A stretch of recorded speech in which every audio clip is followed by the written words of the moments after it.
இட ஒதுக்கீடு உள்ளிட்ட கோரிக்கைகளை முன்வைத்து மாற்றுத்திறனாளிகள் 3வது நாளாக இன்றும் போராட்டத்தில் ஈடுபட்டு வருகின்றனர்.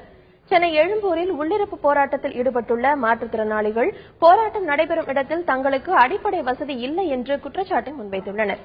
மேலும் மாற்றுத்திறனாளிகள் கைது செய்யப்படும் போது உரிய முறைகள் பின்பற்றப்படவில்லை என்றும் மாற்றுத்திறனாளி பெண்களுக்கு முறையான கழிவறை வசதி இல்லை என்றும் அவர்கள் தெரிவித்துள்ளனர். 3வது நாளாக இன்று தொடரும் போராட்டத்தில் 300க்கும் மேற்பட்ட மாற்றுத்திறனாளிகள் பங்கேற்றுள்ளனர்.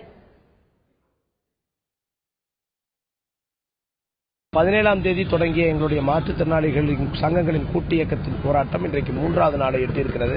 இந்த 3 நாளும் நாங்கள் படாத பாடு இல்லை, கொஞ்சம் நெஞ்சம் கஷ்டப்படலைங்க.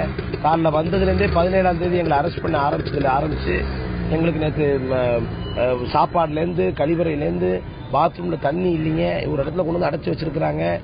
ஏகப்பட்ட கெடுபிடி, ஒரு டீ குடிக்க கூட வெளியில போறதுல ஆக கெடுபிடி. ஆனா சட்டமன்றத்தில் நாங்கள் அவங்க அன்னைக்கே ரிலீஸ் பண்ணிட்டோம்.